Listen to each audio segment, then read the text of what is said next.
মেয়েরা বাপের বাড়িতে আসার পর কি মাংস খাবি? আয় এনে চুটি মাংস নে।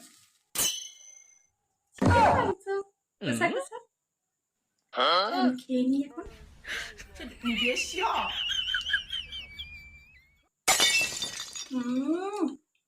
আমার চিকেন কষা। আজকে সকালের খাবার তো জমি ক্ষীর, আমার পছন্দের খাবার দিয়েছে।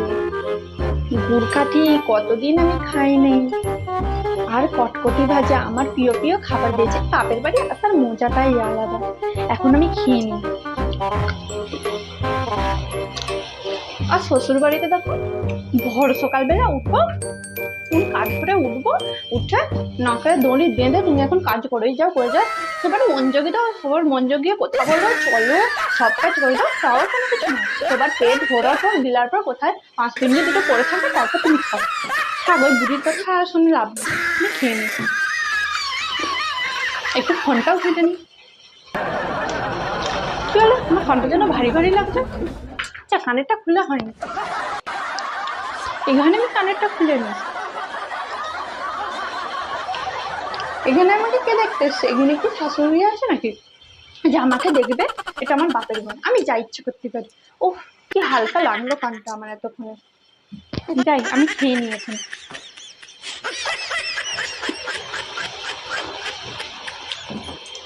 খাওয়া হয়ে গেছে, তেলটা আমি ধুবো না, মাই ধুবো। শুধু আইএস আর আইএস বাপের বাড়ির মজাই তো আলাদা। যাই একটু ফোনটা ঘেটে নিই। এখন একটু শুয়ে পড়ি, সব থেকে ভালো রেস্ট হয়ে যাবে। শুয়ে এসে ফোন ঘাটতে বেশ মজা লাগছে। ওখানে শ্বশুর বাড়িতে তো আমি ফোন ঘাটার টাইমই পাই না। ফোনটা ঘাঁটা হয়ে যায়, ফোনটা ঘাঁটা হয়ে গেলে বোনের কি শাড়ি নিয়েছে না টপ নিয়েছে সেগুলো আমি দেখবো, শাড়ি টপগুলো, আর যেটা যেটা পছন্দ হবে সেটা আমি নিয়ে নেবো। আর মা তো আমাকে কিছুই বলবে না, কারণ আমার বিয়ে হয়ে গেছে। আমি যা চাইবো সেটাই হবে, আমি ব্যাগেতে ঢুকিয়ে নেবো। প্রত্যেক বাড়িতে এমনই হয়, প্রত্যেকবারে আমি আসি আর আমার যেটা যেটা পছন্দ হয় আমি সেটা নিয়ে চলে যাই। বেশ ভালো। চলো দেখো মা কি সুন্দর শাড়িটা, আমাকে বললে তো বেশ মানাবে। কালারটাও অনেক সুন্দর, কি ভালো লাগছে। মাকে বললাম মা তো দিয়েছে। আর দেখি এই টপটাও বেশ সবসময় পরার জন্য বেশ ভালো হবে। মাকে বলি, ওই ছুটকি তুই ওখানে কি করছিস তোর বোনের জামা কাপড় নিয়ে? এই যে মা আমি বোনের জামাটা আর শাড়িটা দেখছিলাম একটু। আচ্ছা তোর ওইগুলো পছন্দ হয়েছে, ঠিক আছে তুই ওইগুলো নিয়ে নে, ব্যাগে পরে নি। যদি কিছু বলে? না না তোর বোন কোনো কিছু বলবে না, তুই এতদিন বাদে আসলি আর তুই তো আমাদের কাছে থাকিস না, তোর বোনকে আবার আমি কিনে দেবো। ঠিক আছে তাহলে আমি এখনই ভরে নিই ব্যাগেতে, আমি এখনই ভরে নিই।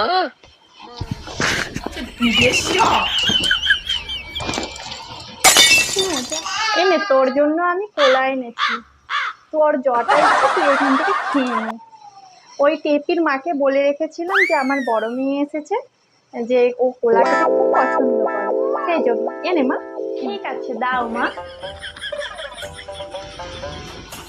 মা কি করে বুঝতে পারে কি জানি, আমার আবারও একটু একটু খিদে পাচ্ছিল, কলা কিনে নে।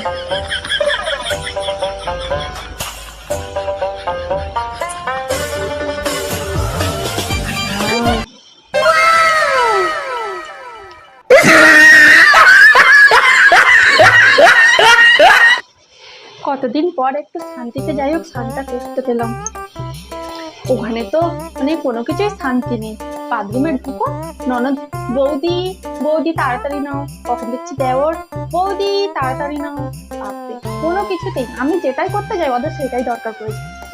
যাই হোক তো ভালোই, এখানে বাপের ঘরে সমস্ত কিছুটাই শান্তি আর শান্তি।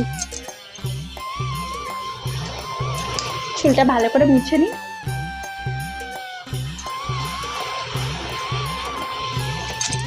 মা তো আবার রান্না করেছে আজকে জমিয়ে, তো দুপুরবেলা খাবো।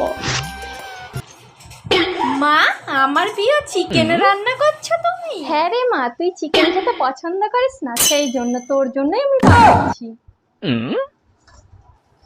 বানানো হয়ে গেলে তোকে আমি কষা কষা তুলে দেবো, কেমন?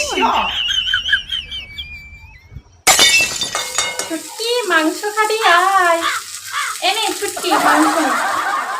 চিকেন রান্না হয়ে গেছে। কষা কষা।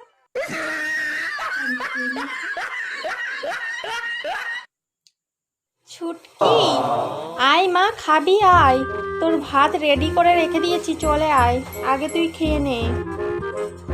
যাই মা।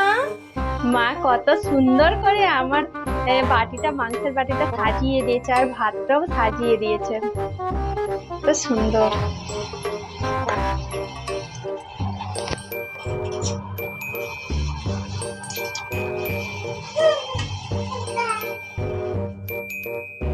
তোকে আর একটু দিই।